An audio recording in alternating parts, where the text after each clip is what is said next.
All right, I am calling this meeting to order. This is a regular meeting of the Fairbanks North Star Borough School Board. It is 6 o'clock p.m., Tuesday, April 21st. As we call this meeting to order, the school board would like to take this moment to respectfully acknowledge that we are residing on the traditional land of the Dene people. Our mission statement: as a community, we create supportive learning environments where all students thrive. Colonel Campbell, will you please lead us in the Pledge of Allegiance?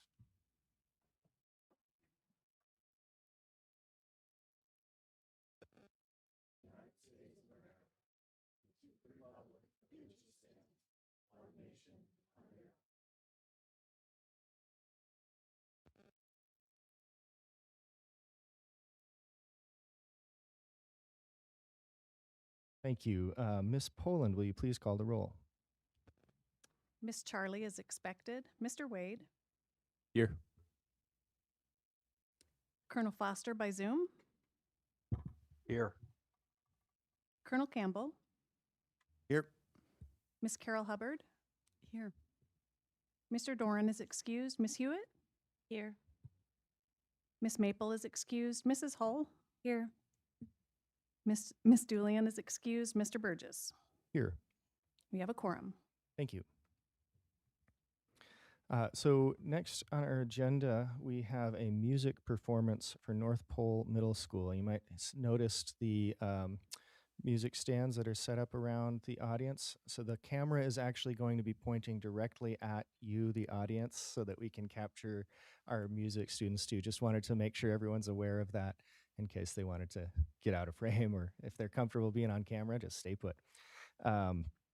The North Pole Middle School Honor Band will perform Shut Up and Dance by Walk the Moon under the guidance of Dr. Michael McConnell, district-wide instrumental music teacher.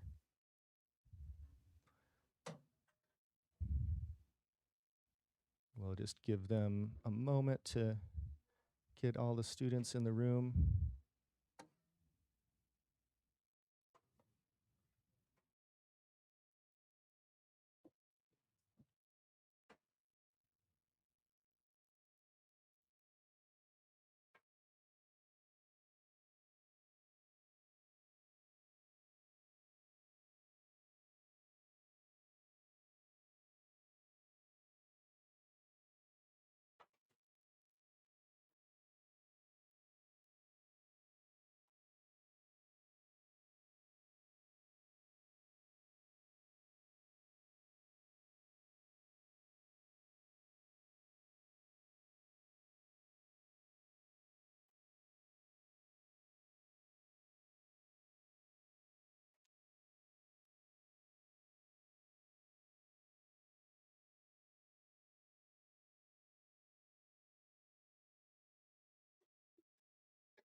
All right, one more time. Then this is the North Pole Middle School Honor Band performing Shut Up and Dance by Walk the Moon under the guidance of Dr. Michael McConnell, district-wide instrumental music teacher. Take it away, Mr. McConnell.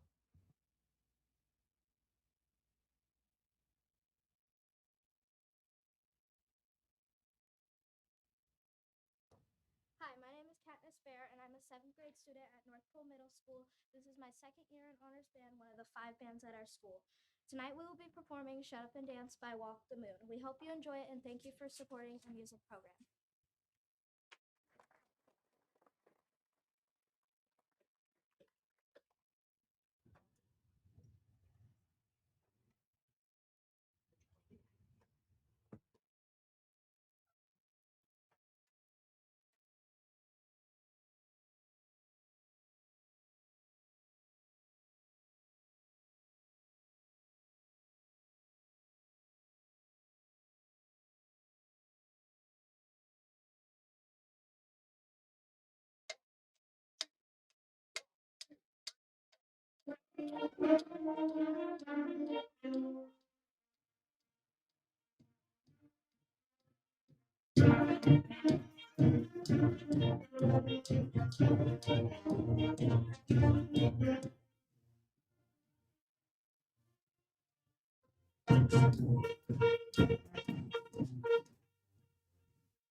All right, thank you to the North Pole Middle School Honor Band. We're going to take a very brief at ease while we let them take down their equipment. Board members, if you'll stay at the dais, please.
All right, and we're coming back to order, and just want to say one more time, thanks to the North Pole Middle School Honor Band and to Michael McConnell, the district-wide instrumental music teacher, for coming in here and giving us that treat. Board members during Natties were talking about how wonderful it is when to have these opportunities to hear our students and showcase their talents. Next on our agenda is the 2026 Interior Alaska Spelling Bee winner recognition. Mackenzie Stager, Elementary Curriculum Coordinator of Teaching and Learning, will present the first place winner for this year's contest. This event is open to all Interior Alaska schools, public and private. We are proud to present this award to Andy Seavey, 7th grade student from Boreal Sun Charter School, who will be representing Interior Alaska at the Scripps National Spelling Bee in Washington, D.C., May 26th to 28th, 2026. Hi, I'm Mackenzie Steiger. Like Bobby said, I am the elementary curriculum coordinator for the school district, and I just want to give a little pathway, the road to the spelling bee for Andy. So Andy has competed. She competed in her first spelling bee in second grade via conference call, and she surprised herself by making it through the first 10 rounds. She won her class spelling bee every year since, and in both 2024 and 2025, she placed second in her school spelling bee and was able to compete in the Interior Alaska Spelling Bee. This year, she won her school spelling bee and earned her third trip to the Interior Spelling Bee. The third time was her charm, and now she will be representing Fairbanks North Starborough School District as speller number 1 at the Scripps National Spelling Bee in Washington, D.C. She attended the 2023 National Spelling Bee as a spectator when her older sister represented the district. And this year, she is extremely excited to be turning as a competitor. So let's go ahead and congratulate Andy for winning and representing Fairbanks in Washington, D.C.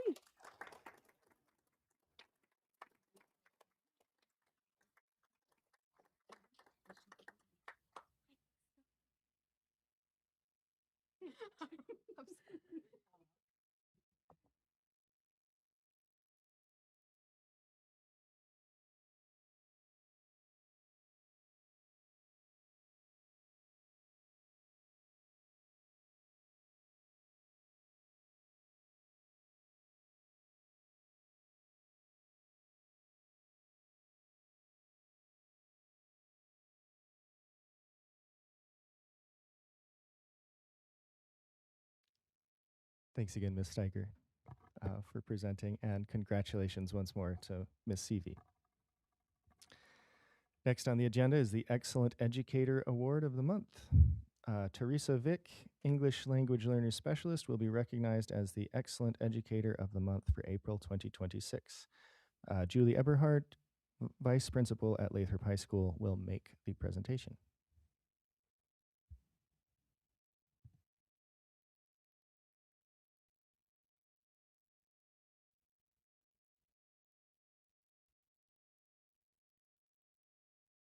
Hello, everybody. My name is Julie Dennehy Eberhardt, and I'm an assistant principal at Lathrop High School.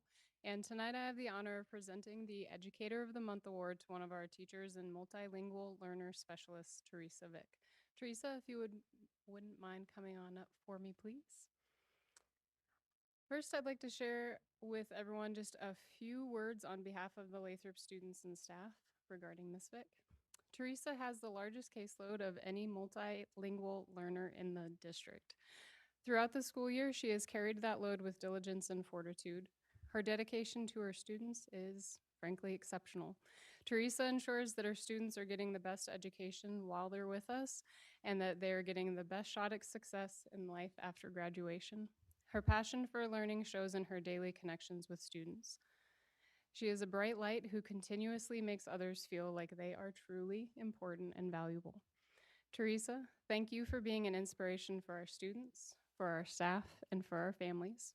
We are incredibly proud of your contributions to our school and appreciate your efforts to always put our students first. Thank you.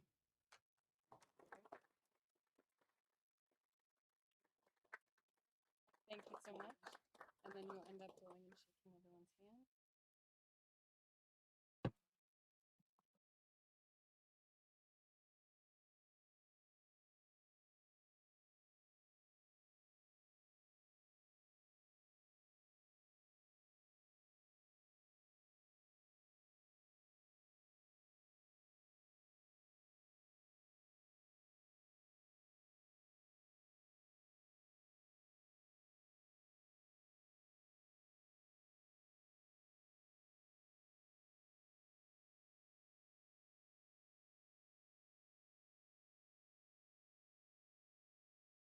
All right. Thanks and congratulations to Ms. Vick one more time.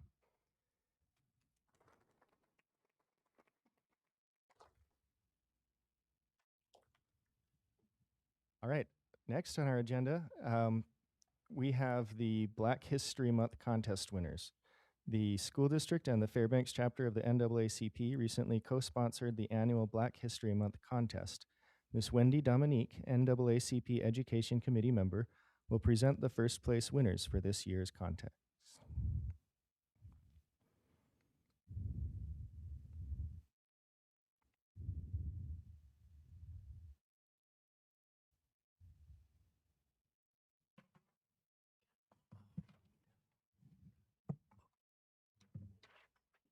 Well, good evening. You all act like it's a morgue in here or something. Come on, it's a board meeting. Let's get going. Get up and shoot, whatever that song was. Anyway, I'm here to present for the Fairbanks chapter of the NAACP, the Black History Month contest. We had this contest late in the season, and we're really hoping that we have many more that will come next year.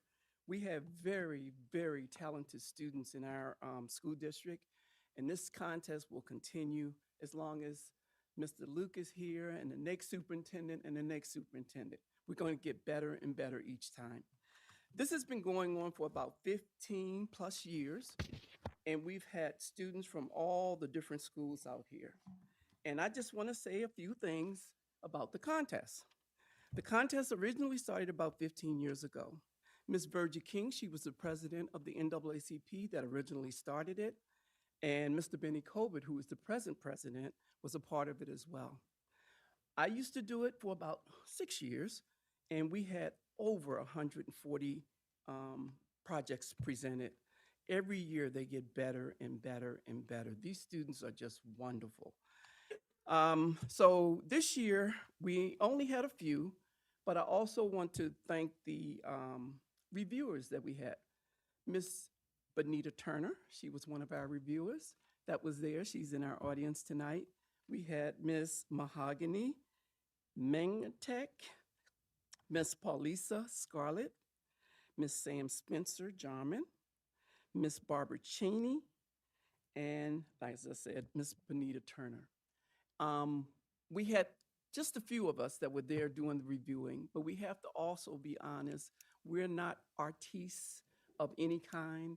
We're not teachers of any kind.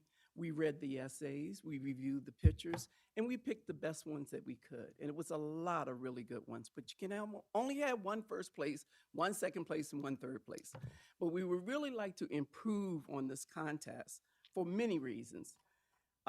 Just tell you one little small story. I was subbing one day in a second grade class, and every student in that class was doing the coloring project. And I had this one little boy that was in the class, and he said, I don't do no coloring. I'm not going to win anyway.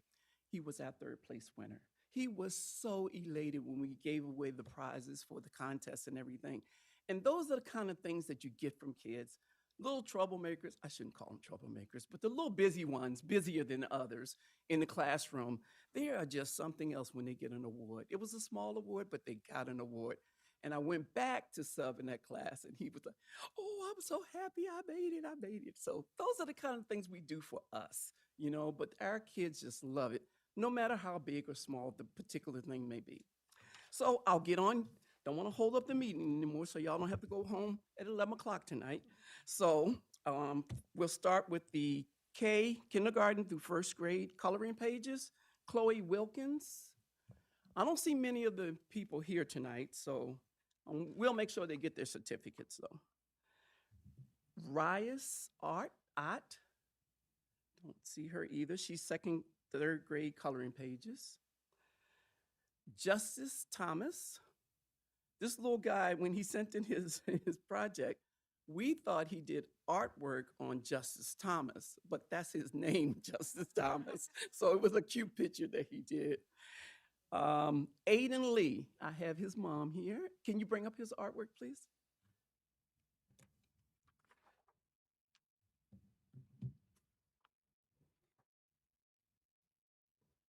Thank you ever so much. If you can show it to the audience, the artwork, and you can take your certificate and go down and shake their hands. Thank you, ma'am.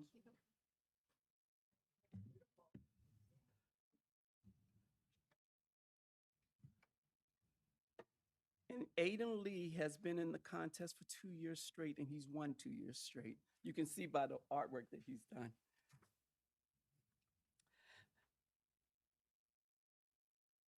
The next one is Emily Ann. I guess that's how you say it. She's a 7th, 8th grade essay winner. And then we have Evangeline Gillis. She is 9th through 12th grade art, and she's coming up, her and her dad.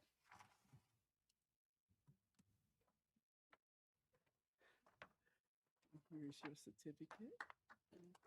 Your dad don't have to walk it through. Go by yourself. So you don't? Okay. Well, you can stand up here. And you're going to read it for us?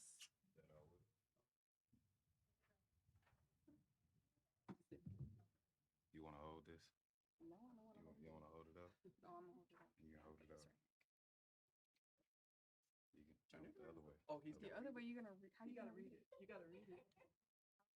Well, give me a second. Oh, there we go. How everybody doing? I was about to say this morning. It's been a long day. How y'all doing this evening? Y'all doing good? That's what I'm talking about. Y'all doing good? Hey, look, if you're doing good, say, I'm doing good. That's what I'm talking about. We waking up a little bit.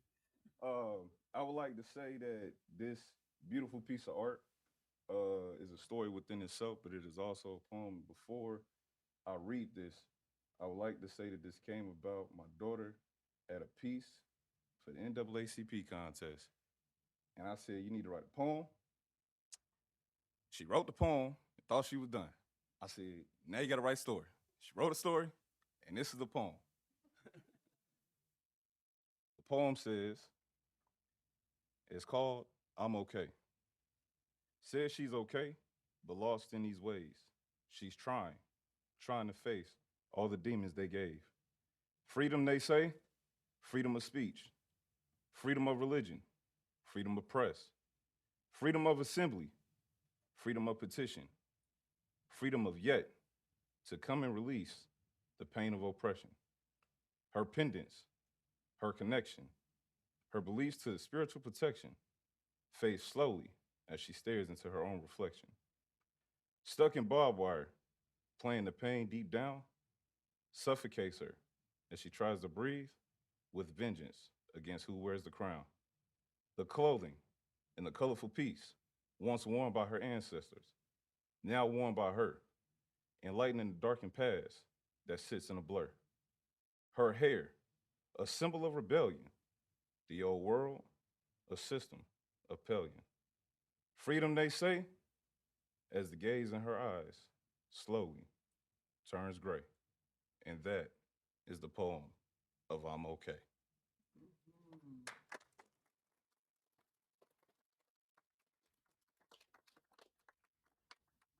I hope y'all got some old claps because now I'm on the story.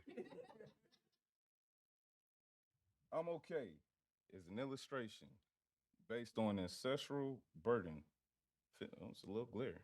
Feeling set back and feeling the pain through what once was. The girl herself is a young African American woman and signifies the descendants of hardship and oppression. The jewelry she wears signifies the passing down of generations. Many of her bracelets given by family and her pendants represent her connection to the divine and her belief in spiritual protection. The headphones she wears, there we go. The headphones she wears are a symbol of her connection to music and its arts. The barbed wire, as a key detail, is the structure of pain and feeling stuck as it wraps around her throat. It tells the story of how the music hurts and feeling of the pain through art while also knowing the truth and love through it. The clothing she wears is minimal. The connection between the coarse clothing once worn by her ancestors and the colorful head wrap she is wearing is meant to be a colorful piece, a sign of her freedom and creativity, even when she is or feels held down. Lastly, the writing is lyrics from a song written by your very own Evangeline Gillis. The song represents a story of the past, ancestral hardship, and the pain of family curse, representing a faulty childhood and a long history of family and troubles. In all, the piece is sad, but also shows the light and endurance, the fortune of the future, and recognition of family and Black history. Original artwork, story, and poem illustrated and written by Evangeline Gillis. Oh, there we go. I'll do that. One more thing, if I will. I wanted to say something about what you said a second ago. If I had time to, members in the dice. Yeah, Thank make you. it 10:55, leave it. Don't worry Okay, about go it. ahead. Go ahead. I would like to say this art piece. Here you go. My arm's getting a little tired now. I would like to say that Ms. Dominique made a statement and said that we are not artists, we're not writers, but I would like to remind everybody in this room, the life you live is the life that you write. And what people see of you is the art that you create for the picture of everybody to see for the rest of your life. That's all I have. Y'all enjoy the rest of y'all day. Thank you. Don't forget your certificate. Don't forget your certificate. She doesn't.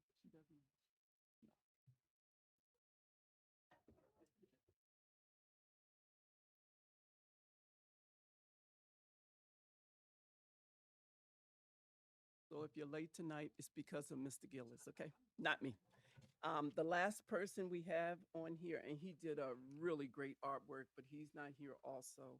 His name is Cameron Grace, and he's 9th to 12th grade. He did a really great essay, and we were prompt to and had them read them. I don't know if that's one of ours. No, I don't think so. But anyway, they read them on the stage so that the people that were there for when we gave away the awards, and he was real nervous and he read it through, but he made it to the end. But this is just a small portion of what our students are able to do in our school district. And just like he just stated, it's who you think you are or who you are. And you can go miles and miles. All these kids need is a little support. And I'm out there with them almost every day. So please continue to give these kids the support that they need and they love. And I also wanted to thank Florida Roddy. Thank you ever so much for having her help us get it all together, and all the awards and things came to the district office. Thank you all ever so much.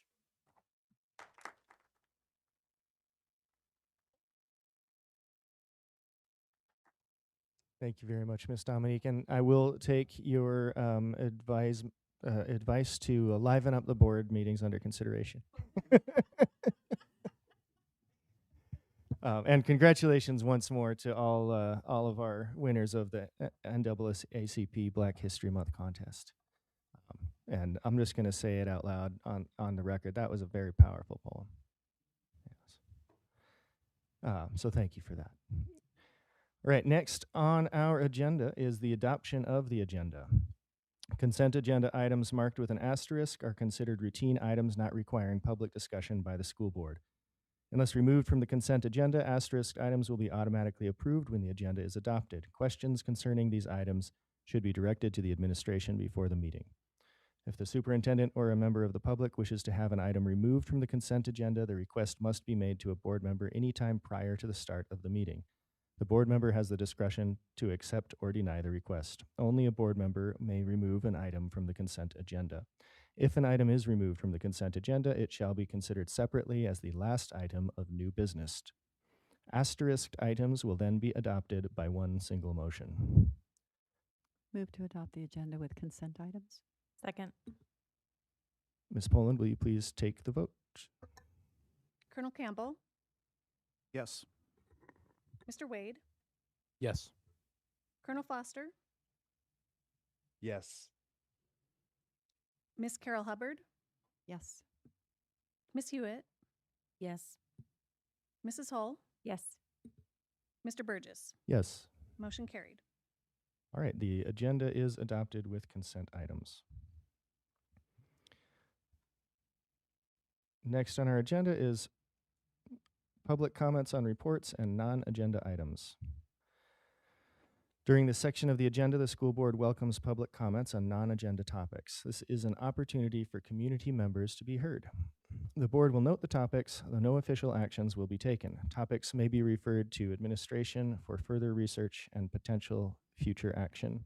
Board members will not respond to comments or questions made by the public. Citizens with concerns about the district should first discuss matters with the superintendent or designee. After the superintendent or designee has heard the concerns, they may be brought to the board. Individual students and district personnel may not be discussed in public testimony.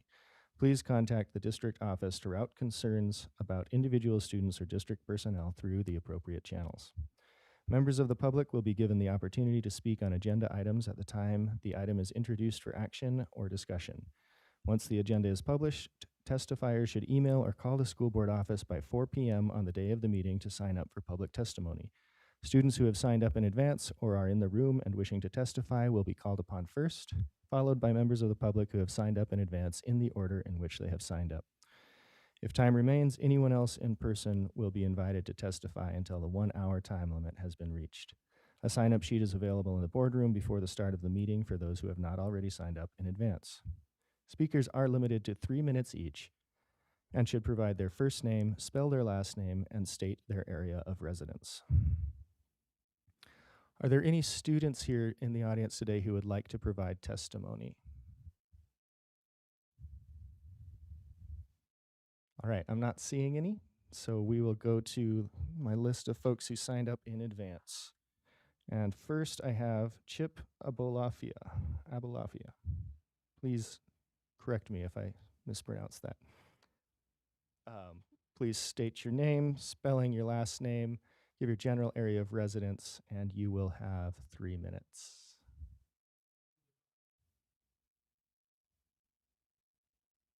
Thank you. My name is Joseph Self, principal at North Pole Middle School. Last name is Self, S-E-L-F. And I would just... Can we make sure that you're speaking into the microphone, Yeah, please? should I sit or... That would be best, yeah. Thank you.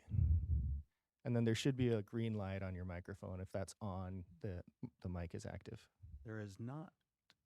Can you hear me? Is it good? Hi. So Joseph Self, principal, North Pole Middle School. Can you hear me fine? All right. Thank you. I'm going to give you 20 extra seconds. Okay. Go ahead.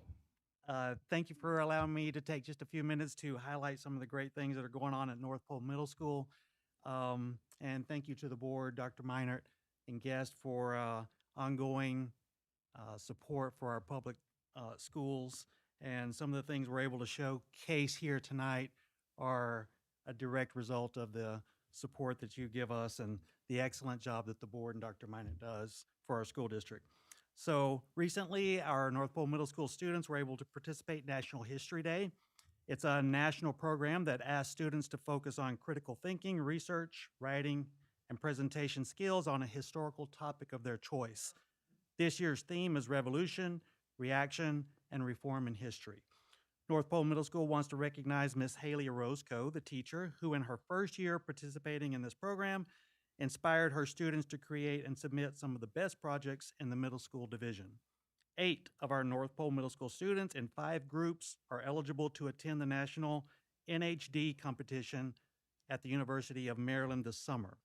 Those students are Athena Mercer and Sophia Hernandez, first place in group documentary.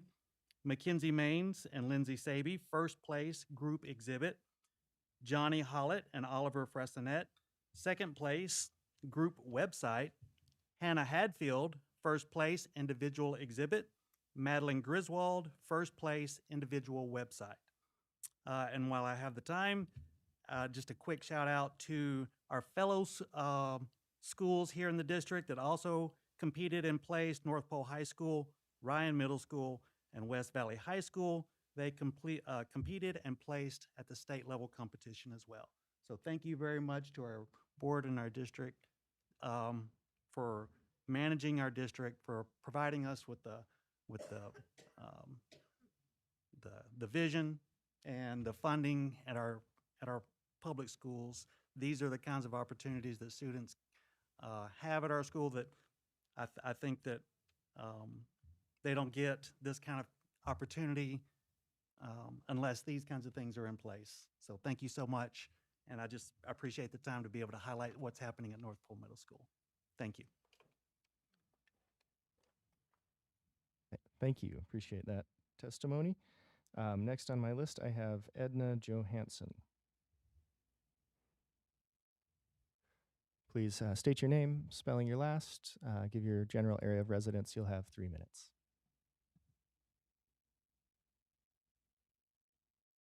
My name is Edna, and the last name is spelled Johanson.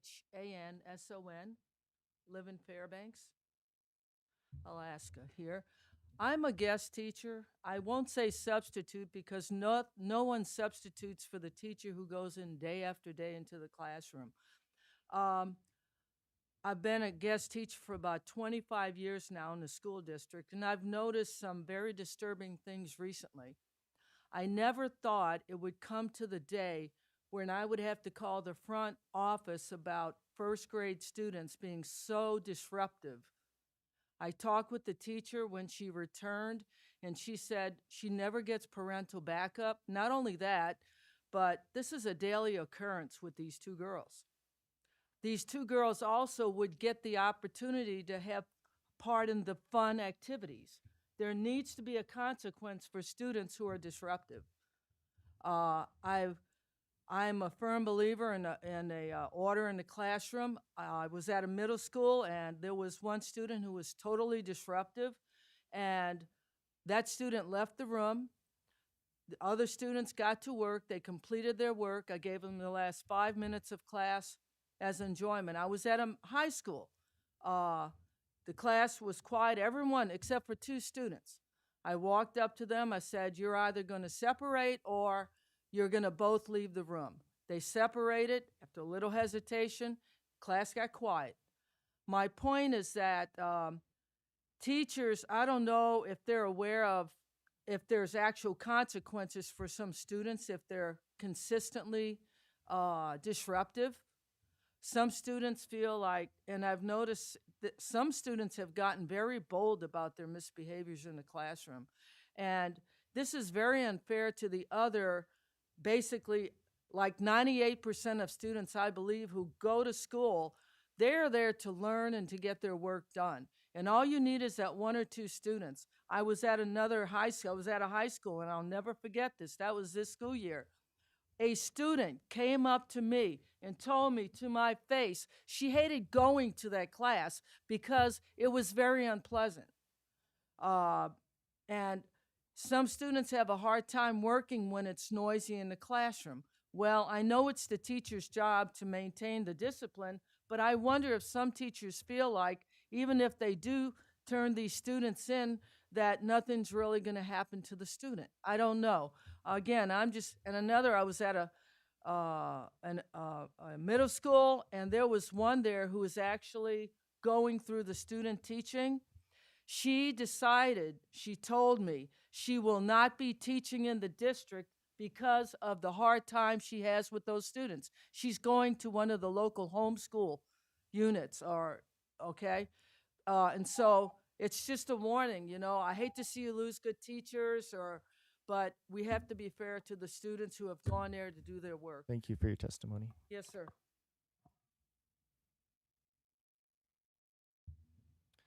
Right. Next on my list is Ryan Hinton.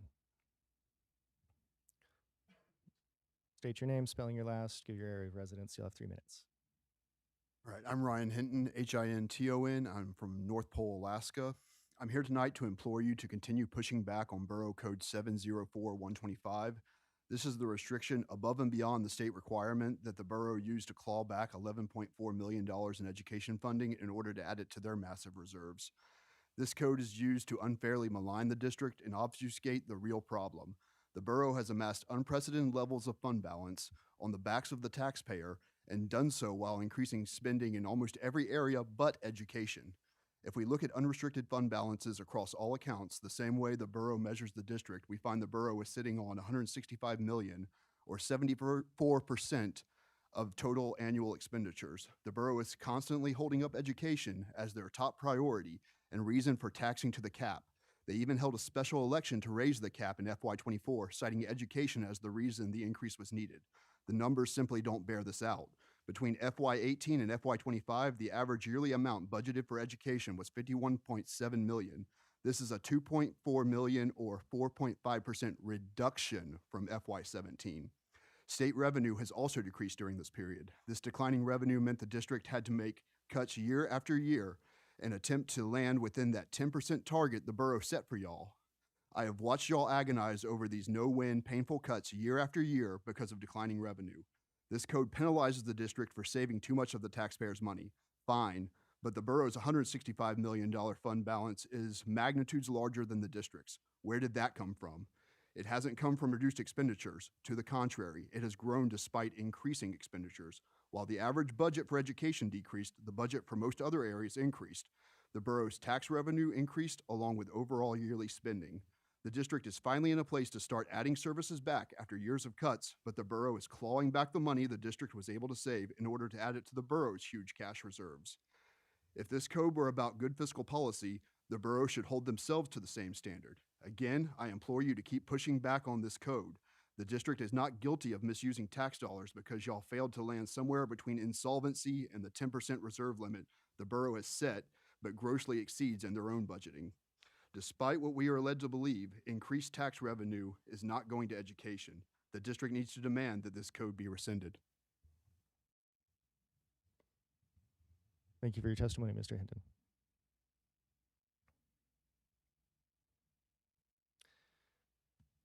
All right, that is the folks that I had signed up in advance. We'll go to those who signed up in the room.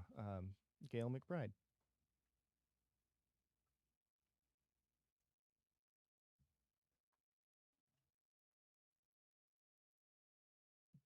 Gail McBride with Moms for Liberty, MCBRIDE, and I live in Fairbanks. And in case anyone didn't know, there was an event associated with America's 250th anniversary called America Reads the Bible. It's going on for the rest of the week. The Bible is being read from Genesis through Revelation aloud in D.C. A couple of minutes ago, goodness, touched something on my phone. A couple minutes ago, or meetings ago, I read George Washington's prayer for the nation because I believe we are at a critical time in our nation, and education is an important part of it. His prayer is an example of our first principles and are necessary to remind ourselves of to stay on track. Our founders unanimously underscored civic virtue as necessary for the Republic's endurance. They believed ethical behavior, integrity, and moral guidance were inseparable from public duty. This emphasis on virtue extended to those in public office. The founders saw education as more than literacy. It was about instilling virtue, morality, and civic responsibility. Samuel Adams noted that if virtue and knowledge were widespread, citizens would never be enslaved. Governor Morris and George Washington stressed that moral and religious instruction formed the foundation for free government, while Benjamin Franklin highlighted the importance of schools, newspapers, and the Bible in supporting virtue and civil liberty. Education was intended to cultivate critical thinking, ethical behavior, and informed judgment, preparing citizens to participate responsibly in governance. There was an ordinance in 1787 called the Northwest Ordinance. The ordinance codified the founders' belief in the intrinsic link between education, religion, morality, and good governance. It stated, quote, religion, morality, and knowledge being necessary to good government and the happiness of mankind, schools and the means of education shall forever be encouraged, unquote. The text explicitly underlines the three pillars considered essential for a functioning republic. The emphasis on religion and morality alongside knowledge indicates that the education envisioned was comprehensive, aiming to build character as much as intellect. The founders believed that moral and religious education was instrumental in nurturing citizens who could exercise their judgment and liberty wisely. Definition of virtue by Daniel Webster: morally good behavior and character. The obviously opposite ideals, such as obscene books in our schools, hopefully will Thank you for your provide testimony, Ms. McBride. clear comparison.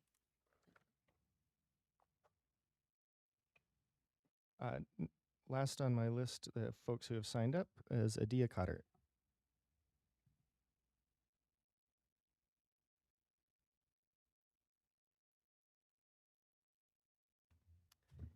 Good evening, Adia Cotter, Cotter, and I live in the McGrath area. This is National Library Week, so I would like to recognize and thank all of the people in the district that support and promote our school libraries. We tend to focus a lot on the books that are in the library, Those are an important part of what the library does. But these spaces are more than just the individual titles that live on the shelves. These are places where our students can go to take a pause and collect themselves when they're having a hard day. These are places where our schools can host different learning and enrichment events like STEAM activities and trivia nights. These are also places where kids can go and feel supported by people that are not directly instructing them during the day. They can be spaces where the stresses of the classroom are not present, but someone is there helping them figure out what they need to do or encouraging them to achieve what they need to achieve. Um, Libraries are also places where history happens. Not very far from here, just a few blocks on First Avenue, is Fairbanks' very first library, where the indigenous people who lived here way before our pioneers showed up met with some of the first residents of Fairbanks to talk about how to live as a community. So these library spaces are more than books. They are places that are very important. And in our schools, they're places that kids need. I had a conversation with my son the other night after visiting Lathrop and being in the library about my elementary school librarian. She was kind of scary. She played a dulcimer, which to a 7-year-old was really weird, and she didn't really like kids' books. So I had a hard time connecting with her. However, the library was a place where I could go and learn different things, which I was super, super into. I've been in our libraries here in this district, and I have always been impressed with the amount of care and attention that our librarians give to our students. My kids are not avid readers, unfortunately. Parent fail there, but they have always enjoyed the conversations and the attention that they've gotten from the librarian. Very genuine. So I want to especially thank our school librarians in all of our schools, elementary through high school. I want to thank them for providing our kids with positive spaces, comfortable spaces, and places where our kids can go to think about school in a positive way and receive attention that they may not get otherwise. Thank you. Thank you for your testimony, Ms. Cotter. All right, is there anyone else here who would like to testify? Please come forward, state your name, spelling your last, and you'll have 3 minutes.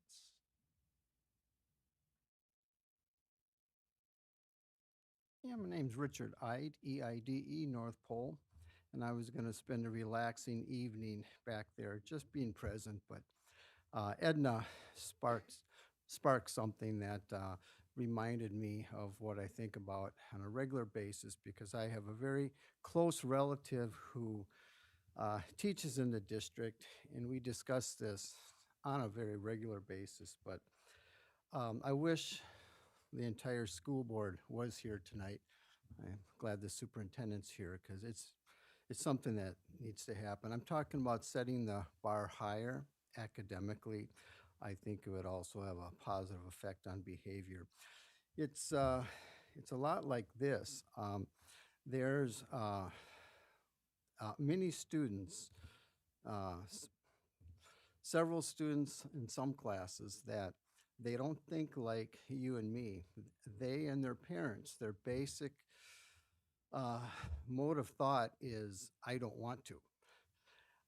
If the student misbehaves, or I guess even academically, if they're getting a GPA of like 0.4, 0.7, 1.1, I mean, they're failing really bad.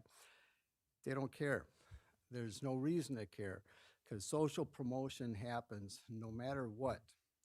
And if they act up and they get any amount of detentions or ISS or OSS, don't care. They're back, and oftentimes they're the same behavior. But you're not supposed to say, well, when I was a kid, such and such. Well, I'll confess I was not the greatest student, but as soon as I thought my grades would affect my involvement in wrestling, my grades got better. If I thought I had to attend summer school because my grades were not up in certain subjects like my friend had to, I got better because there was a consequence to pay for not towing the line. And my parents didn't have to worry about me because I worried about me. We really need to set the bar higher. And if a kid's getting promoted to 8th, 9th, 10th, 11th grade, it's usually a really bad idea because they have disrupted an awful lot of learning in the classes along the way. And in fact, they're just not getting the subject matter as they get into higher levels in high school and end up dropping out. And if they were made to do better, to have incentive, like you got summer school or you don't go into ninth grade, that's bottom line. I think it would be a good thing. Thanks. Thank you for your testimony. Anyone else who is would like to testify today? All right, seeing none, we are going to close public comment and move on. Next in our agenda is advisory member reports and comments. I'll go first to Colonel Campbell. Thank you for the opportunity. And I first want to start off with it's been a great month in highlighting the month of the military child, and had a phenomenal event at Lathrop High School. And what I really loved about it was the students led it, and highlighted 29 schools across the state that had either an initial or re-upped their commitment to the military connected student. So I just want to say thanks to the community. Thanks for everybody that took time to help put that on and attend that event, and really talk about the challenges as well as the opportunities our military connected students face on a daily basis. They're strong, resilient, and they have some challenges, but they bring a lot to the community. So thank you for that. And special shout out. I know Janet Ferris is home tonight. She's a little under the weather, but she's coming back strong. But she did a great job of teeing me up and helping me, and then highlighting that. So I do really appreciate Purple Up and what you guys do here in Alaska to really take care of those students. So thank you very much. Two things I do want to highlight this weekend. We are doing another highlight at Pioneer Park for Military Month of the Child. So come out and visit that from 11 to 2. And then we're also doing a retirement recognition for our retirees on post on Fort Wainwright.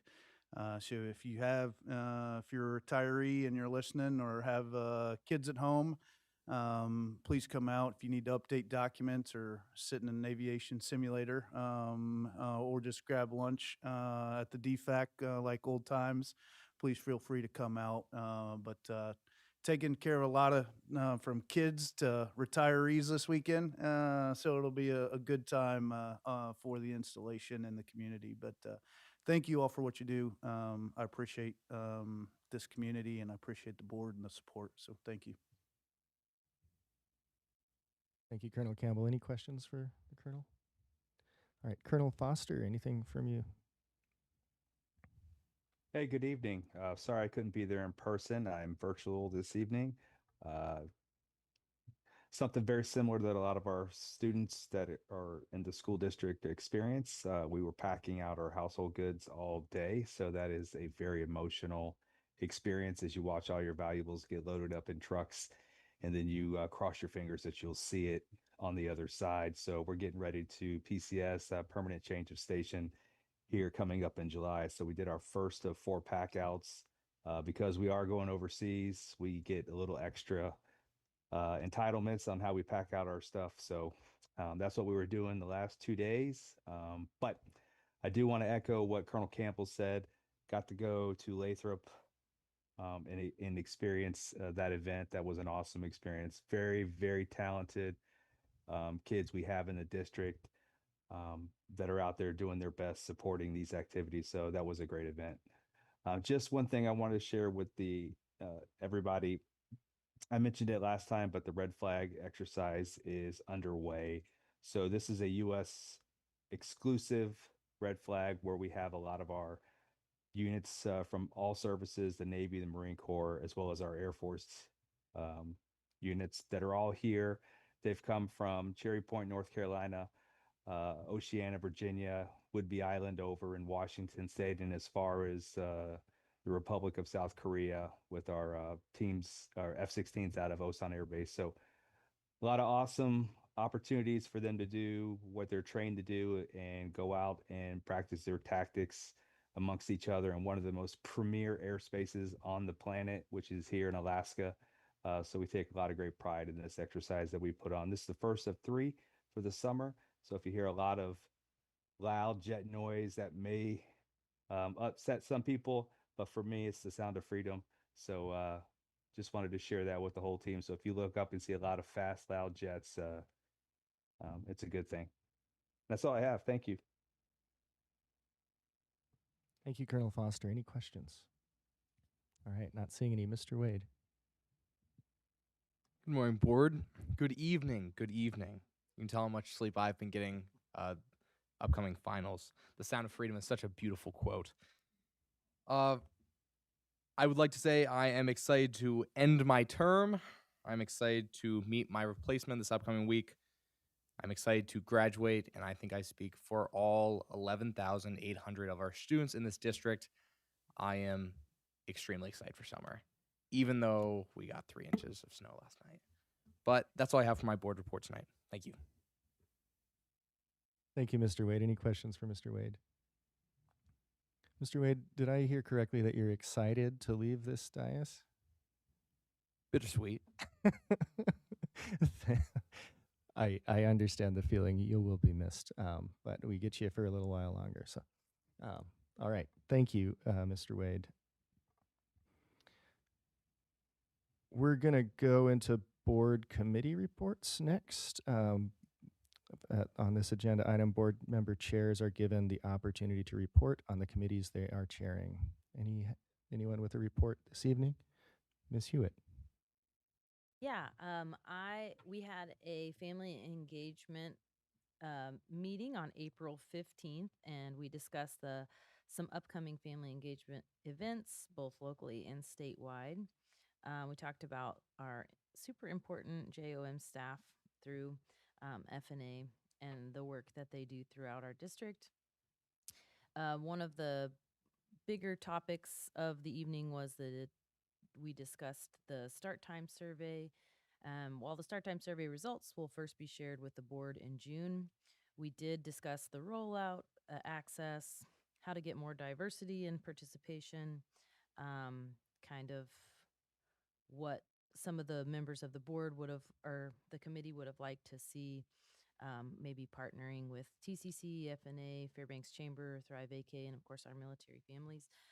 We discussed broader access to Parent Square and feedback from family parent questions. Sometimes just knowing who to connect with in the district is difficult for some parents, so we discussed how to navigate those issues. Our next meeting will be June 11th to kind of do a deep dive into the start time survey and hopefully create a recommendation to the board. Thanks. Thank you, Ms. Hewitt. Any questions? I'm not seeing any. Any other committee chair reports? All right. Not seeing any there either. So, okay, this might be a good time for a 10-minute break. Let's go to recess.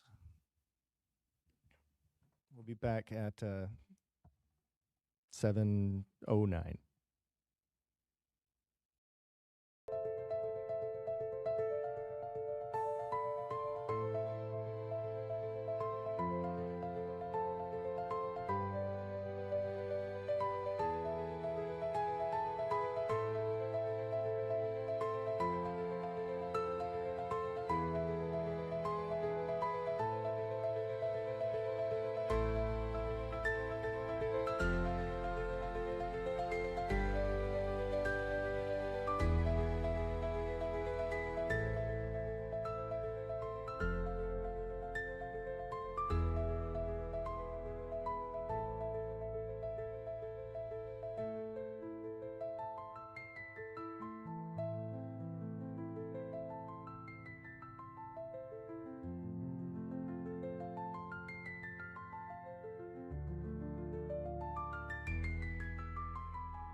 right, it's 7:09 p.m. I'm bringing this meeting of the school board back to order.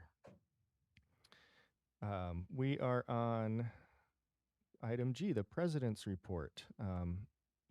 So I don't have a whole lot for my report today. I did want to mention that that I, along with Superintendent Minert and Mr. DeGraw, presented at the Borough Finance meeting last week.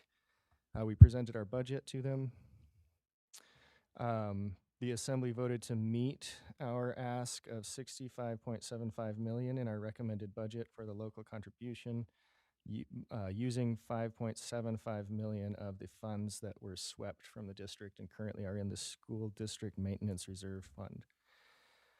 It's important to remember their process is ongoing. Their budget has not been finalized yet. This was an adjustment to the budget made in finance, but they can still make additional changes as they continue to develop their budget. They will be having a public hearing on their budget on May 7th, with the final vote on the budget ordinance on May 14th. And Dr. Minert and I are looking forward to continuing conversations with them regarding that budget and the ordinance as well. That was mentioned in testimony earlier tonight. And that concludes my report. Any questions? All right, next on the agenda is the superintendent report. Dr. Minert. All right, thank you, President Burgess. My report this evening will be brief. I want to echo the sentiments of Principal Self in congratulating the North Pole Middle School students on their amazing performance at the Alaska National History Day state competition. It's great to see 5 teams from North Pole Middle qualify for the national competition this summer, and so congrats to them, and I know you'll represent us well. A reminder that tomorrow night, April 22nd, 2026, from 5:30 to 7:30 at West Valley High School, we will be hosting a secondary showcase. The evening is designed for students in grades 8 through 11 and their families, including those who do not currently attend Fairbanks School. So if you're not currently enrolled, this event is for you. No pressure. We just would love for you to come check out the amazing things that we're doing in our secondary schools. The event will help students explore opportunities, plan for success in high school, and prepare for life after graduation through informational sessions on credits, scholarships, activities, and student supports, as well as connections with schools, programs, and community partners that will be at that event. Families will be able to arrive and explore tables beginning at 5:30 p.m. with 2 session blocks at 5:45 and 6:30. And those will be separated by a break for visitors to visit tables and talk with other attendees. Students who participate in activities during the event will also have the opportunity to enter in to win a $1,500 scholarship sponsored by Alaska 529. So thank you to Alaska 529 for your great partnership with our school district and offering that great scholarship for one of our students here in Fairbanks. Wanted to echo sentiments about the Purple Star School ceremony. So thank you to Miss Janet Ferris and everyone who played a part in organizing last week's Purple Star School ceremony for the state right here in Fairbanks. It was a wonderful event, and I'm deeply grateful to the many students and staff whose talents helped make it a special day. Some specific thank yous. Thank you to Hunter Elementary School students and teacher Jay Million for the amazing student performances, to the Lathrop High School choir students for their beautiful performance of the national anthem, to the JROTC Color Guard for the presentation of colors, to the students who assisted with introducing guests, and to the cheerleaders for their help during their ceremony. And then also a huge thank you to the North Pole High School culinary students who provided an amazing lunch for some of our statewide guests that joined us on school-wide tours. We had an excellent lunch out at North Pole High provided by our students, and they have incredible talents that they shared with us. And then lastly, I wanted to give a shout out to three staff members that often go unseen, but make it so that we can have school on a weekly basis. So a thank you to Dennis Ferraro, Mark Moss, and Chris Rose for their extraordinary commitment they have shown over the past month. Unfortunately, at least 2 times, maybe 3 times over the last month, we have had power issues at our schools during a weekend. And when things crop up on the weekend, it's never fun because people have to go out and solve those problems, oftentimes pulling away from commitments that they have with their family or fun things that they're doing. And these 3 individuals have done that multiple times this month, twice late nights on Sundays, to ensure that our schools both had power and network access, and that students and staff could arrive on Monday morning ready to go and not know anything was to the contrary or happening. And so it's often these unseen heroes of our school district that ensure we have safe spaces for our students and staff to attend on a regular basis. And just really wanted to give a thank you and a shout out to Dennis, Mark, and Chris. And that concludes my report this evening. Any questions for Dr. Meinert? Could I just get you to repeat the dates of that secondary showcase one more time? Tomorrow night. The time then. Yes, at 5:30 to 7:30 at West Valley High School. Thank you. Just think it's good to give everyone who's listening plenty of chances to get their pen and write it down. All right.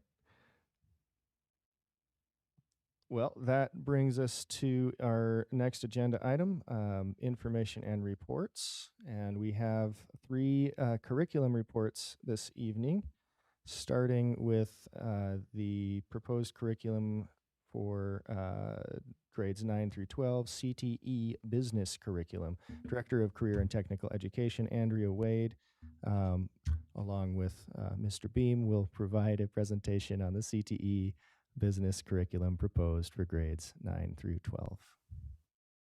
And actually, I'm not seeing Miss Wade, so. She should be on the. Oh, okay. All right. Great. She's on. She's on. So, excellent. Thank you, board members. Thank you, Mr. President. We do have on your schedule, it looks like there are 3 separate things. Really, we're combining them all into one thing. That's why we are both sitting here right now. So with me, Ms. Wade is on Zoom with us. She'll be joining us just in a moment. And Ms. Devon is sitting next to me. She's the one who does most of this work. And I'm just here to follow all the work that she had did. And then I'll do the talking about it. We'll start with CTE. Ms. Wade is the CTE director. And she has a few slides for us to look at. Ms. Wade? Yes. Thank you. Thank you so much for allowing me to attend by Zoom this evening with all of you. Tonight, we are going to discuss our business management and administration. This is a new curriculum to our district, semi-new. Just a very, very quick review of how we get our career pathways in our district. We look for the needs based on our local and state needs in that particular industry. A big part of that is when we look at the economic growth of the community and of the state. And a lot of that information comes from our comprehensive local needs assessments that we do. So those are some of the guiding forces that come for us when we're doing our curriculum and what kind of pathways that we offer to students in our district. Next slide, please. Here in our district, a little just quick historical background to our district is pre-2016. We did have a business curriculum in our district. It went away. Some of those pieces were kept by our math department, grabbed a hold of our accounting classes, and some of our enterprise, student enterprise, we connected up with our Amped on Algebra. So in the spring of 2022, a comprehensive local needs assessment was done, and it was identified through industry that this was a need. Business kind of is that foundation to a lot of our pathways. You know, I always say it's something that our kids in every single one of our pathways can kind of do a minor in this curriculum as well, because there's a business piece of every one of our pathways. We did another local needs assessment in the spring of 2024, and business came up again. So it was pretty clear to us that this was something that we needed to get moving on. So in the fall of 2024, when we sat down and kind of broke out what pathways we were going to be writing curriculum for and what years we were going to do them, this one came to the top. So the fall of 2025 this year, writing began on that. In March of 2025, this went out for public comment. We had very positive comments back on it. We did tweak it a little bit and add some marketing, a little bit more marketing to it, based on some recommendations that we received from the university system. Next slide, please. The classes, as I mentioned before, we had accounting, which stayed in our curriculum, but we are pulling that back in, and CTE would like to start supporting those classes again. Those classes are also co-sponsored credits that students can take and receive university credits. So that's something that we want to continue to work with our math people, and making sure that our kids have access to that. We have an introduction to business communication, business and legal concepts, and then there is it's a relatively new AP placement, business, and personal finance class. We're excited about that class. We've heard lots of good feedback across the country from schools that have used that. So that's something that we're also bringing in. The student business enterprise classes, the first one goes with the first year of the Amped-On Algebra class. It is the CTE portion of the Amped-On Algebra class. The second year is for those students who took the first year and continue on being mentors and being leaders in those student-run businesses that start with that first year of the Amped-On Algebra classes. All of this curriculum is aligned with the Future Business Leaders of America, the Business Professionals of America, and our DECA also. Those are CTSOs, so teachers will have access to those supports when they're teaching these classes. So that is kind of the rundown of our business management stuff and some of the thoughts that went into how we want to connect it with our industry, and then also with those student-run organizations that will be a part of it. So I would just add, excuse me, that in your packets, you have two memos, one from myself and Ms. Wade, recommending that the board vote for this, and then one from the board curriculum committee recommending the same. We'll see this same pattern in everything that we do tonight, is that you'll have two recommendations, one from myself, one from the board curriculum committee. And I'll talk more about that later. So if anybody has any questions for Ms. Wade, now might be a good time.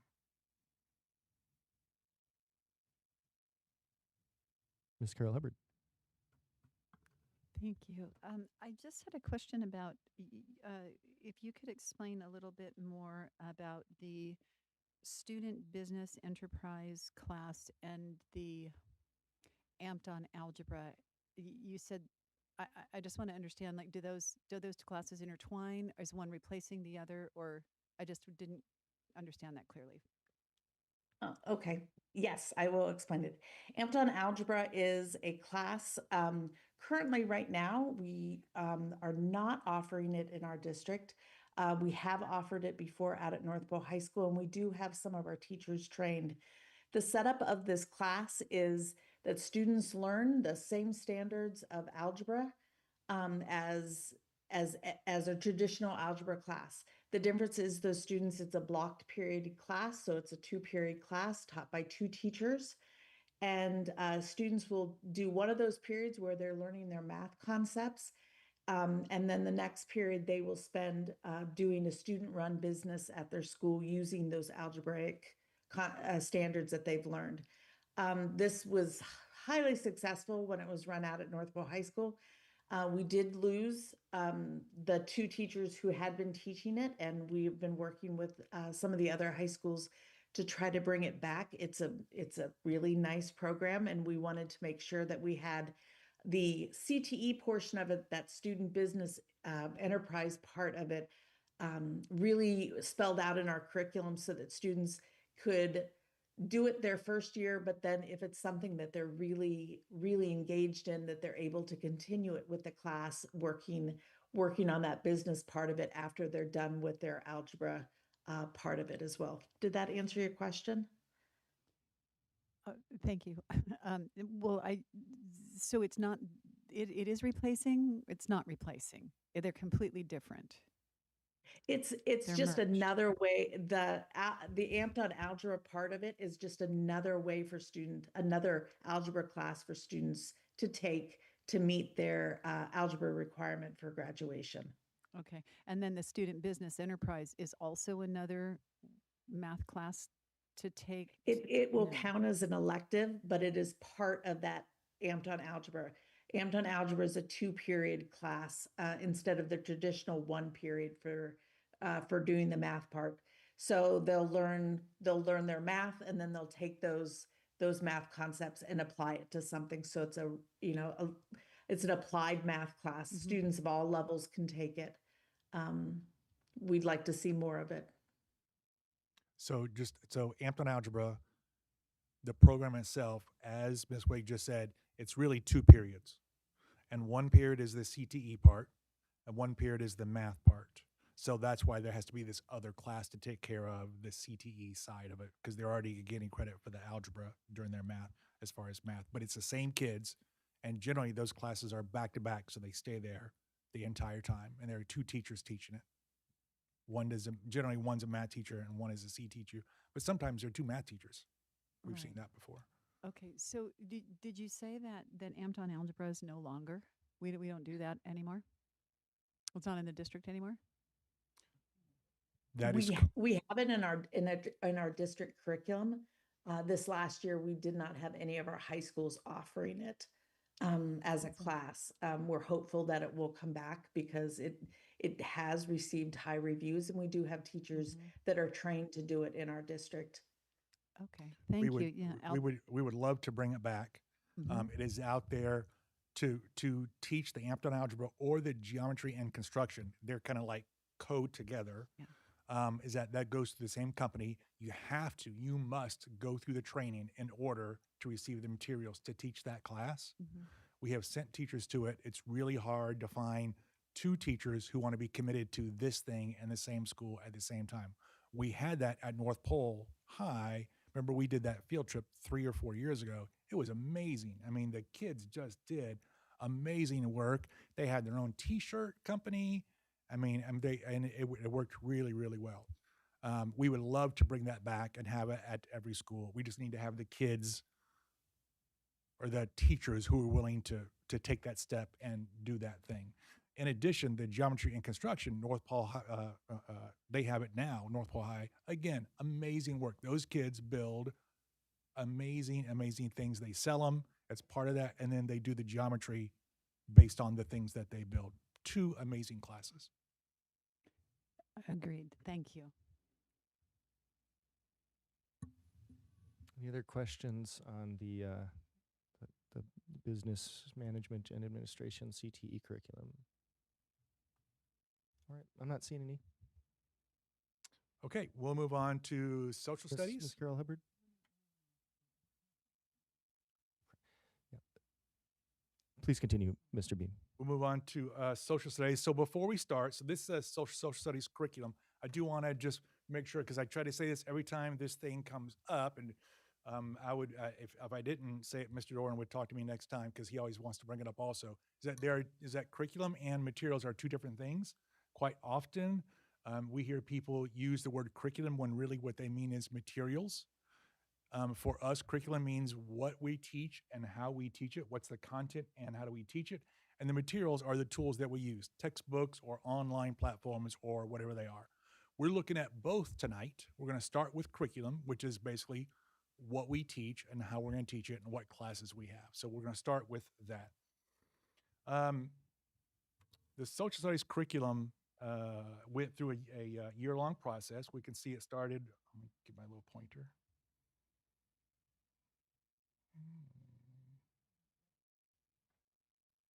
Oh, turn on the laser pointer. There it is. Can you guys see that? Is that showing up on your end? Sort of? Okay. So we can see this started way back in June. So this has been a full year process. And I want to do this because I want to make it very clear that there's been a lot of feedback from a lot of groups for us to come to the point that we're at today. In fact, on this slide right here, every time there's something in gold, that is us getting feedback from a certain group. So we can see here, June 10, 12, social studies teachers meet to review last year's content or curriculum and to begin draft one. In July, the social studies writers sat down to start working on writing. We have some guidance from FEA at that point. A week later, in July, we continued working on draft one, got them back together. In August 13th was our big PD day, like at Herring.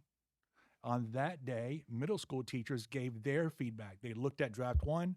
They said, here's our feedback. We took it in, gave it to the writers.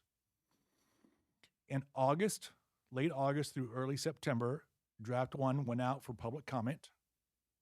That goes out via social media. We email it out to folks. We put it on our website, and we want people to give us their thoughts. On September 4th, the Board Curriculum Committee reviewed draft one.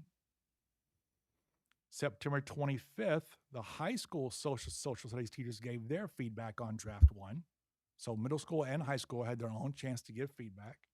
And then we took all that feedback, and then the writers started working on draft two in October. Then in November, there is a summary of public comment and the proposed changes for draft two to the Board Curriculum Committee. We took feedback back from them. Public comment on draft two went out in December for 2 weeks. Came back from winter break, January 6th. The writers started working on draft two, or continued working on draft two. January 8th, again, a summary of public feedback and changes went to draft three. Draft three went to the committee. February 18th, writers worked on draft three. February 20 through March 6th, again, out for public comment. March 5th, back to the committee. We got feedback from them. April 2nd, the final draft was presented to the Board Curriculum Committee. And then last week, the Board Curriculum Committee voted to approve it and send it to this body for you all to pass also. So you can see there's a lot of feedback that goes back and forth. And I want to make that very clear that that's how we do it. Teachers had a lot of feedback and the public had a lot of chance to have feedback. So that's how that process worked. There were lots of changes based on what we worked on. I'm going to turn that over to Ms. Dewan. Hi. Yeah. So one huge piece that's because we actually kind of flip-flopped and did social studies a little out of order because the state of Alaska adopted new social studies standards after 38 years in December of 2024. And so we did not want to wait what could have ended up being like 3 years before Fairbanks was addressing new state standards. And so that's why social studies has happened this year. And one of the big changes in the state standards, well, there's a few big changes, but one was that Alaska is everywhere now. And so you used to really see Alaska, in high school, there's a graduation requirement for Alaska history. We saw Alaska in elementary school, more like in fifth grade. No, that's not right. I don't think it's fifth grade. I think it's fourth grade, and then like local stuff in third grade. And now the state standards put Alaska everywhere. So we had to address that. And then there was a big shift in the state standards to this idea of like thematic units. So still still thinking in terms of timeline, which is kind of how we probably all certainly learn social studies. You start here and you just march through whatever your time period is. That still exists, but also a shift to some thematic um, units within a timeline study. And so that's some of the significant changes we see at all grade levels. That's really the only significant change at elementary. So at elementary, they're made sure that Alaska was everywhere, but there was no change to like what our focus is for kindergarten or first grade or second or third or fourth or fifth grade. Those all stayed the same as they have been. The big format change in elementary was that our writers included a scope and sequence with suggested activities and notes and like literacy connections. So really pulling in that piece where when you think about how elementary school works, we spend a lot of time on reading and writing and math. And so how can we focus and bring social studies in through what we're reading as we're working on reading instruction? So I would say as a secondary person, a lot of times when I look at an elementary curriculum document, it feels like we go, oh, here's the state standards, teach them, and we don't break it into units. And this and the social studies front, I was like, oh, you guys made it look a little more secondary. You said, here's a scope and sequence, and here's how it connects to this, that, and the other, which is what I'm used to looking at. But we had lots of good feedback from elementary teachers on having the scope and sequence, not like a on this day you'll be on this lesson, but a really hitting on a lot of elementary teaching already is thematic. So really looking at the holidays and the different things that are pulled out in each quarter and how does that relate to the curriculum, and then pulling in all those literacy connections to really make it feel doable, right? Because there's a lot that teachers are asked to do every day, and it's like, here's one more thing, but really trying to focus on a document that really showed teachers how they can embed the social studies into a lot of what they're already doing in the classroom. At the middle school level, this is where there was a significant change at the state level. So at the state level, the standards for sixth grade came in as essentially Alaska Studies Light. It was all sixth grade was supposed to be all about Alaska. And in our first draft, that's what we put out because that's part of our job as when we work with the teachers on the curriculum team, we, as they're writing, we say like our goal here is we have to address the state standards. And we have some leeway in how we do that, but we have to address the state standards. And so in draft one, we did put out that sixth grade would be Alaska Studies, essentially. Seventh grade kind of stayed the same on kind of what it is now, which is like a world geography. And then eighth grade was recent U.S. history. You can imagine the feedback we got. Sixth grade teachers were like, what? Where's my ancient civilization going? We actually heard from the board curriculum committee the same piece from some of our, what I love about that committee is the different roles that sit on that committee. And so we had, we have parents on that committee, and they're like, I went home and I talked with my current seventh grader about their social studies last year, and they're like, wait, we loved our ancient civ class. You mean kids aren't gonna get to learn that anymore? So I mean, we had a lot of community feedback and feedback from teachers about that significant shift in the Alaska standards. And so we addressed that and we said, yep, we hear you. And so in our final draft, what our writing team did was they took the sixth and seventh grade state standards and they said, okay, well, we're going to address them all, but we're going to weave them throughout both sixth and seventh grade. So our sixth grade class is still remaining essentially ancient civilizations, but ancient civilizations existed in this state long before we existed in this state. And so we are making sure to address that in our sixth grade document. There's a whole unit on Alaska. And if you were to look at our currently adopted, there's maybe Alaska is mentioned in there, but not in the level it is now. So I feel really good about that. Seventh grade is staying world geography, but we do have an emphasis on Alaska to meet our state standards. And then eighth grade, the change really was instead of calling it early United States history, we're just calling it U.S. history. We have the thematic units. And then another big piece from the state standards, and the writers really felt strongly about that. And actually, I would say we heard about this today from North Pole Middle with National History Day, was the importance of research and inquiry being embedded and not just relying on that happening in high school and in AP U.S. history, but that we should be have research and inquiry embedded everywhere. And so starting with 6th grade, there's a research and inquiry unit in every course now. Whereas in our currently adopted, there was a research and inquiry unit only in U.S. history or world history honors. And so now we see it everywhere, and we'll work more with that to really work with our teachers to kind of crowdsource some great projects and things outside of just National History Day to be able to do throughout the year with that.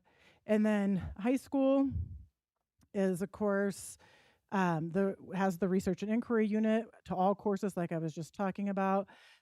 In our currently adopted, we have AP European history, but it's as we were talking about, kind of 2 classes together in a blocked system.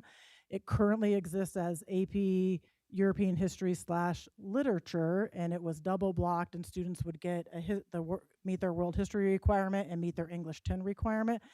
That course in that capacity has not been taught in at least the last 3 years, maybe even 4. And the writers really felt strong, like, let's keep AP European history, but let's cut it out from having to be blocked. Like, let's just, if somebody wants to teach it, they can teach it, and they only have to teach the history. They're not trying to also double block, which can be challenging in a master schedule, and have to be either co-taught with a teacher or find a teacher that is social studies and ELA certified. There are some content standards in high school. We felt like there were some spots where we were like, man, I don't know if the state standard is really hitting on this, and we feel this is important in Fairbanks. So we added in some different pieces. So when you're looking at the document at high school, if you see some standards that you don't see numbering to, those are local that our writers wrote and teachers gave feedback on.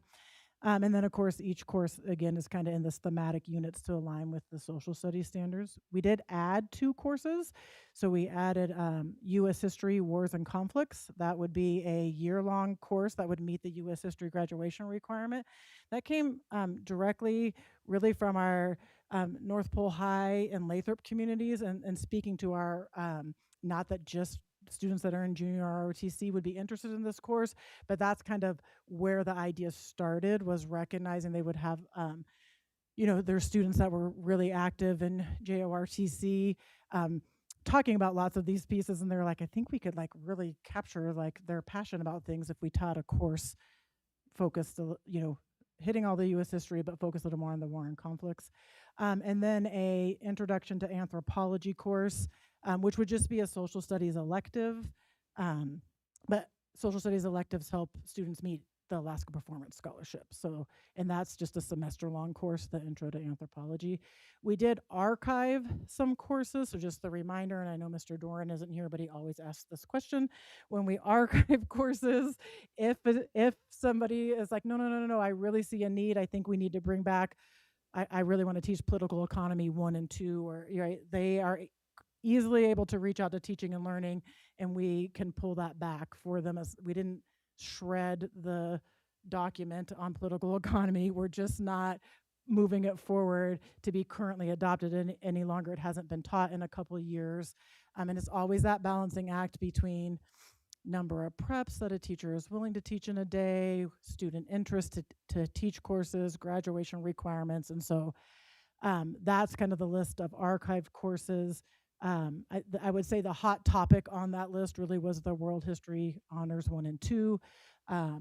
We had a lot of feedback on that, but our stance, and the writers felt firmly on this, is we should be teaching AP World History. Sophomores across the country take AP World History. We have a transient population with 2 military installations, and kids are transferring in and out. One of our writers is military connected, and so she even spoke to looking up what's required at DODEA schools, or I guess I'm supposed to say DOEA schools now. And so to make sure we're really setting up our students for success. And so that was the impetus behind archiving World History Honors and shifting towards teaching AP World History, so that we're staying in line and setting our students up for success as they compete nationally for different scholarships and college admission and all of that fun. Thank you. I would just add that the idea of world history honors going away, but us having AP world history is aligned to the idea of increasing rigor. That's something that, especially on the secondary level, Ms. Gillum has helped us work hard on. We also have AP seminar on the side for language arts. So that class is coming up. So we're offering more rigorous classes. I mean, that's something that we've been working on now for about 18 months to kind of offer more classes like this. Just like before, you have two memos in your packet, one from me, one from the committee, both recommending that we approve this curriculum. I would say maybe now we maybe see if there's any questions about curriculum before we turn into resources. Ms. Carol Hubbard. Thank you. I wanted to ask about, I have two questions. I wanted to ask about the 8th grade shift from early U.S. history to just U.S. history. Can you kind of elaborate on that a little bit? And I'm curious, like, I'm looking at the course overview for U.S. History 1, starting, or it's in grade 11, and they start at 1824. And so then I was just curious, like, if the focus moves to U.S. history instead of early. It's not a change in focus. It's just they just Just to the name name. it U.S. history. It's still covering what is happening. It's still from the beginning to 1877, essentially. So the content didn't change. It just moved. And I think like when we look at like the Alaska state standards, they just have it as 8th grade U.S. history. So I don't think it was nothing to say we're not still focusing on the early years. It just and I will say, as someone who looks at records of students come in and out of our district, in a lot of places, 8th grade just says U.S. history, but everybody, I would say, kind of nationally and across the state knows that it's the beginning, and then you pick the rest up with a little overlap when you're a junior. Perfect. Okay. And can I go on? Okay. Second question. Did I have a question? No, I just wanted to comment. Love the research and inquiry. I'm glad to see that's added to middle school. That's exciting. So I hope that really deepens the just the rigor. So that's awesome. Thank you for that. That's a great setup for me because I was going to ask if you could elaborate a little bit on what research and inquiry means in the curriculum. Yes, yeah, for sure. So I think we heard and from all the writers and even at the elementary level with our writers, but certainly also when we asked for feedback from our, with middle school teachers in the room and then later with the high school teachers in the room, recognizing the need to have that research and inquiry. And I represented in the curriculum document. So I will say it's not that our social studies teachers are not teaching research and inquiry skills now and they're not having students do those projects, but there's a difference when it's in your curriculum document and saying this is a thing that you are supposed to do versus just this is a thing you want to do, right? And so I think that was part of it. Like they felt, the writers very much felt like we want it in the document so that we're able to say, look, this is a thing, and we're going to do this in every grade level, and we're going to scaffold it because what it looks like for a 6th grader is not the same thing that it looks like for a junior, right? And so we will be grade level appropriate for what we're expecting with research and inquiry, but this is what social scientists do, right? And if we are learning to think like social scientists as we are engaging in our social studies curriculum, then we should also be doing research and inquiry in that same way. Thank you. Yeah, and I really wanted to give you that chance to highlight it a little bit more because I think it's very important, and I really appreciate seeing that.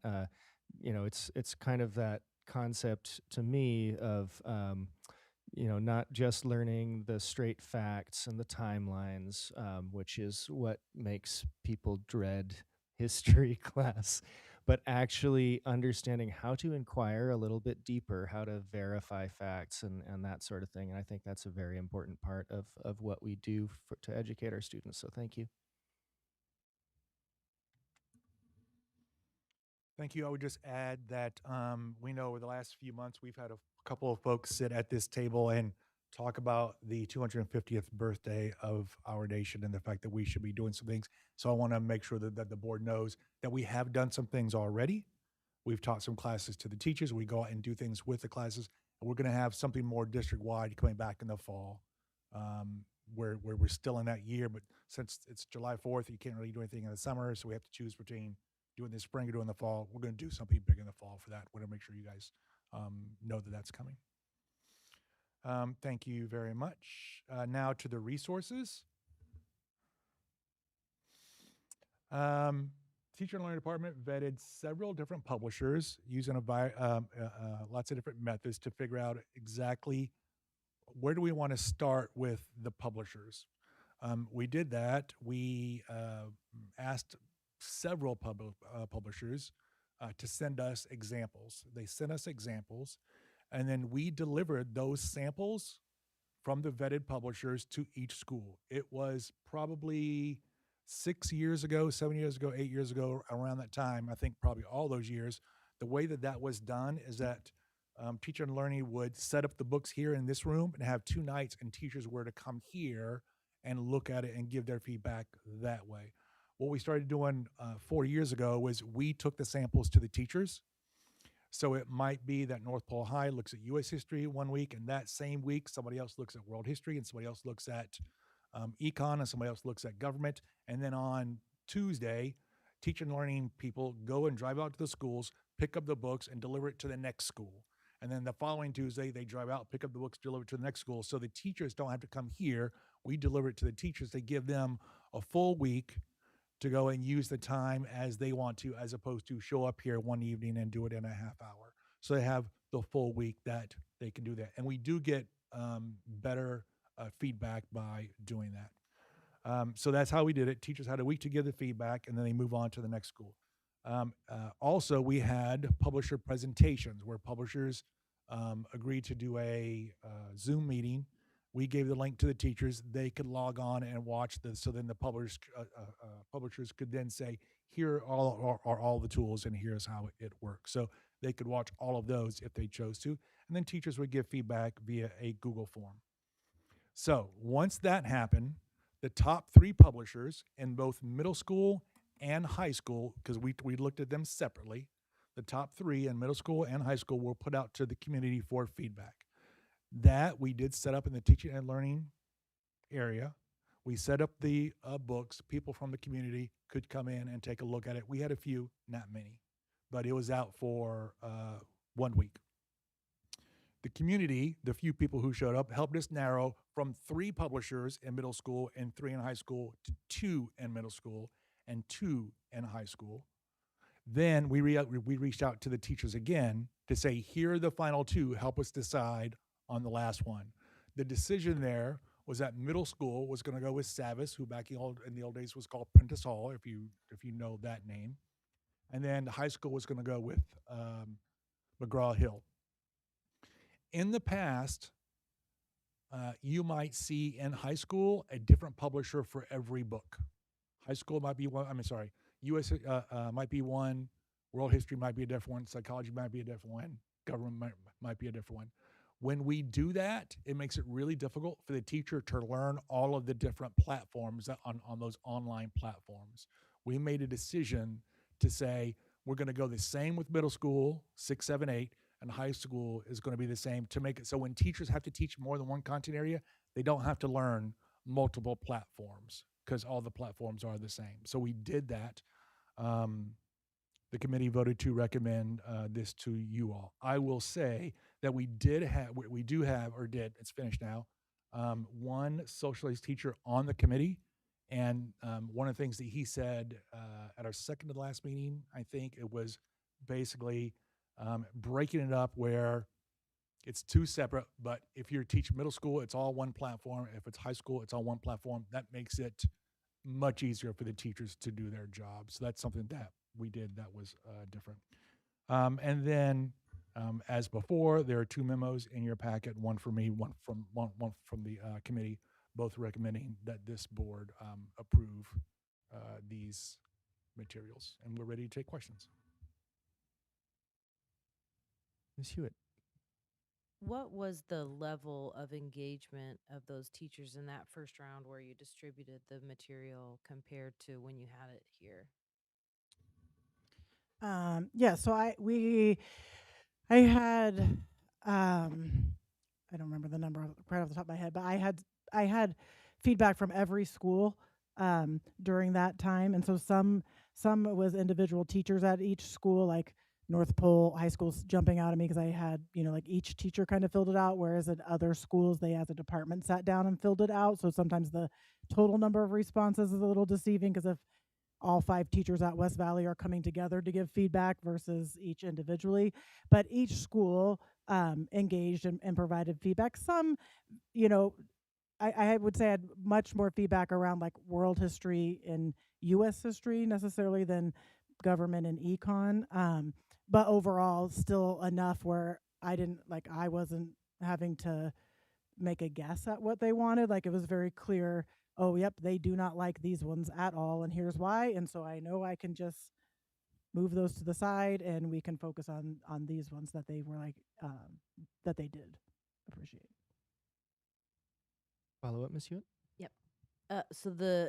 Was it higher or lower engagement than when they came here to the district to review the materials? Oh, yeah. So like if we were going back into the old way of how we would set them up here, and then hope that teachers came in after working all day and looked at things, it's significantly higher. Thank you. Yeah. Ms. Carol Hubbard? Thank you. I am curious about, you talked about the online platforms, and so I'm curious about the technology piece of these. So does the technology piece, does that have a limit to it? Is it mostly for teachers? Is it for students? Do we use online? Are they required to go online? And I'm just kind of like trying to feel out the whole online issue. So I'm going to give a general answer, then I'm going to pass it over for a more detailed answer. So that typically every publisher has the online version of what they sell.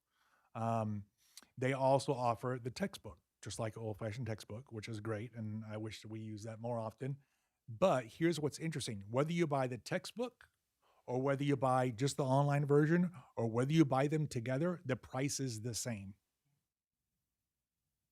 There is no limit on the textbook. So back in the old days, when the textbook, I mean, you didn't run out of textbook years, but you do run out of online access years. So we purchase it for X number of years, six years basically, and at the end of 6 years, they force us essentially to renew or buy something new because the access goes away. For many of our publishers, the teacher editions are almost, tell me if I'm wrong, are almost all online. So even though the kids can have a textbook, if we don't purchase access, then the teachers don't really have their teacher editions and all the materials that go along with the teacher, all the supplemental things that go along within that, all the whatever activities that go along with it. So nowadays, it's not like in the old days where if you're in year 8 of a textbook, you were still okay. If you're in year 8 of a textbook, you've had 2 years of no online access. So that makes it difficult for us financially, honestly. And just like to follow up in terms of what's there, there's student access and teacher access. So like students have the ability to have their textbook fully online. And so I will say like at middle school, actually the teachers, they've already been kind of just utilizing with what we currently have class sets. So at middle school where that's what we're looking at, they're like, we'll be good with just class sets. And then kids don't need to lug that book around everywhere because any reading that we're going to do maybe in the text, we're going to do in class with support, or I'm going to assign something that I'm going to, print out a primary source or something for them to do outside of class. So there's access like to the textbook online. Same for teachers, like their whole teacher edition is online, but also in print. So we do have teacher edition textbooks, but in terms of like I remember like a whole box of all my like black line masters for every chapter. I know you remember this as well. And then, you know, you could, oh, I want this test, and I can pull it out and I can go to the printer and I can make 50 copies, and there's a version A and there's a version B. That stuff all exists online right now. So for teachers to have those pieces, you know, and there's robust, you know, presentations and activities and videos. I would say one of the big pieces that the teachers were really like digging into as they were trying to make a decision was who had a robust collection or access to primary sources. So going back to kind of that research and inquiry, and how are we analyzing, not just learning the dates. And so really making sure there was good access to primary resources, and then those supports for our struggling readers. We know that's, you know, literacy's been a focus in the district, and so we were really looking at what's there to support at all levels for that as well. So Thank you.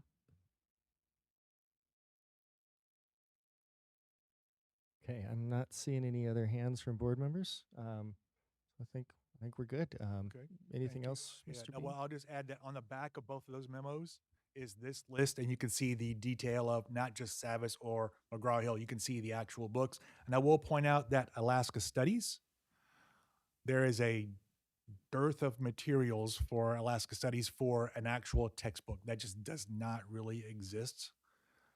So we have lots of supplemental materials, but this website is the adopted resource that we're looking at now. And that's on there. The committee has seen it. But I want to emphasize that this is not the only thing we have. There are numerous supplemental materials that are out there also that folks use. And I do want to thank all the teachers who worked on this. They did a very nice job, quite honestly, for not nearly the money that they deserve for this work. So thanks to them for doing that. And thanks for the committee for working on it also. Thank you. Thank you, Mr. Beam, Ms. Devon, and Ms. Wade.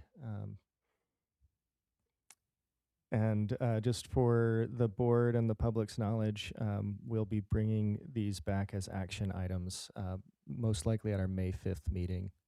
That's unless something drastic changes.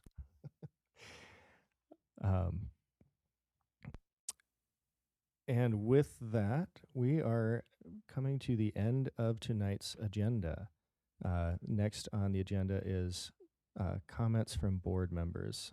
So do we have any board members who want to make closing comments tonight? Ms. Carol Hubbard? Without Morgan and Tim here, it's I feel like I'm talking a lot. Thanks. Okay. Just wanted to comment that over the weekend, I was able to attend with Mrs. Hull and also with Dr. Ott. The three of us went to the AASB Spring Boardsmanship Academy, and just their focus in the beginning was teacher and principal like turnover and retention. And I think my like just in general, I won't go into all the details, but like my big takeaway was that they were really focusing on that boards should be focused on teacher retention first as opposed to teacher recruitment. And I thought that was, yeah, I was like, well, of course, you know, but it just sounded good. And I hadn't actually put those words together. So appreciated that. Dr. Ott did make an amazing presentation. The afternoon was about data. And of course, he is the data guru. And so he was much appreciated down there and gave a really great presentation. So Fairbanks can be very proud of him. And he represented our district very well. Just their information about data driving instruction was amazing. So, and I wanted to let you guys know that I heard from the superintendent of Kodiak Island Borough School District. She attended the Purple Star Schools ceremony at Lathrop, right? At Lathrop? Yeah. Okay. And she said that it was amazing. So she's talking about us, which is awesome. And it was really just a nice, I sat up a little higher, a little straighter, and she was just very complimentary about our district. And she said that they loved our schools and took away some great ideas. So down to their schools. So that was really nice. I think that is all that I have. That's it. Thank you. Thank you, and thank you for reporting out on the AASB Spring Boardsmanship Academy. Ms. Hewitt. Yeah, I just had a little announcement that Alaska's Arbor Day is the third Monday in May, and the Fairbanks Arbor Day Committee is, as they have been for the last 40 years, planting trees with schools around the district and borough properties. So your principals will soon receive a letter from the Fairbanks Arbor Day Committee, so look out for that. Or you can contact me if you are a teacher and want to plant a tree with your students. Thank you.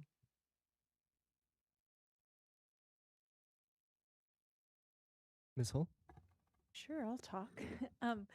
So I just want to share this. It was kind of a neat exercise. And so for our listening audience, if you want to participate, please feel free to do this, but I won't make you raise your hand. So during our one of the presentations, everyone was to start by raising their hand. And then we were told that as soon as we thought of our greatest accomplishment or achievement in our life, to put our hand down.